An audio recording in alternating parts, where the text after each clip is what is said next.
Creamline Coal Smashers pinagbuntunan ng galit ng Cherry Tigo crossovers matapos din silang walisin sa kanilang huling laban. Aya the Slayer Laure nasaktan matapos matalo sa Farm Fresh kaya may matinding pinaghugutan kontra sa Team Good Vibes. What's good, PVO fans? It's nice to be back with you here on Powerhouse Volleyball PH.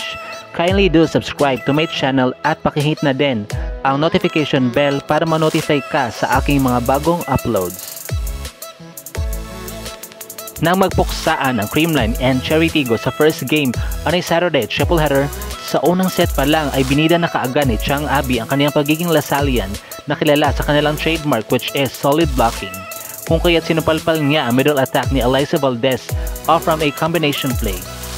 In set 2, nagkaroon na ng deadlock at 9-9 but this time around, isa pang former Lasallian na si Ara Galang ang tumapal sa palo ni Gemma Galanza na tumalsik pa nga sa mukha ni Tots Carlos sa sobrang solid ng pagkakablock. At siya na din mismo ang tumapos ng second set with her speedy spike sa opposite side. And lastly sa atin namang set 3 which is also the last set of the game, patuloy pa din ang pagkarangkada ni Ara na pinakita naman na isa sa kanyang strengths which is heavy serving, na isa din sa trademarks ng DLSU. At tinarget pa niya talaga ang number 1 best receiver na si Gemma Galanza na hindi kinaya ang bigat ng serve ni VSG. Hindi din nagpahuli sa eksena si Mylene Paat na 2 beses na pakawala ng tactical attacks sa pamamagitan ng pagtool sa kamay ng CCS blockers. Sinubukan pang humabol ng Creamline upang ma-extend pa sana ang laban.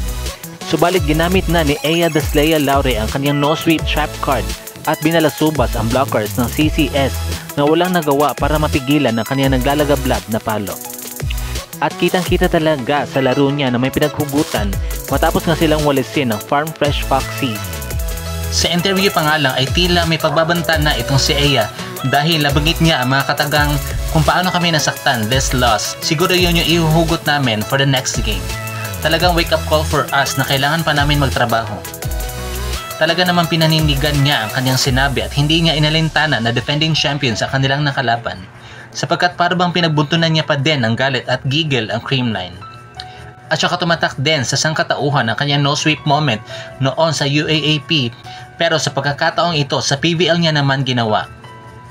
Ngunit maliban sa mga spikers na napakitang gilas talaga sa laban, iginawad pa din kay Jen Nierva ang pagiging best player of the game dahil sa kanyang matibay na depensa na naging malaking factor talaga kung bakit sila nanalo. Matapos makapagtala ng 20 excellent digs and 10 excellent receptions. Bunsod na pagkatalo ng Creamline ay kasalukuyan na nga silang may 4-1 winless record at wala na undefeated na koponan. Talaga namang habang umuusad ang liga ay patindi na patindi ang mga aksyon at mas lalong nagiging unpredictable ang mga resulta ng games. Dahil mayat maya ay magugulat ka na lang sa mga nasusweep na koponan at sa mga umaariba na ni minsan hindi mo inakala. Patunay na bilog talaga ang bola pagdating sa sports. At dito na nga po nagtatapos ang ating video. Thank you so much for watching. Kindly do subscribe to my channel at pakihit na din ang notification bell para ma-notify ka sa aking mga bagong uploads.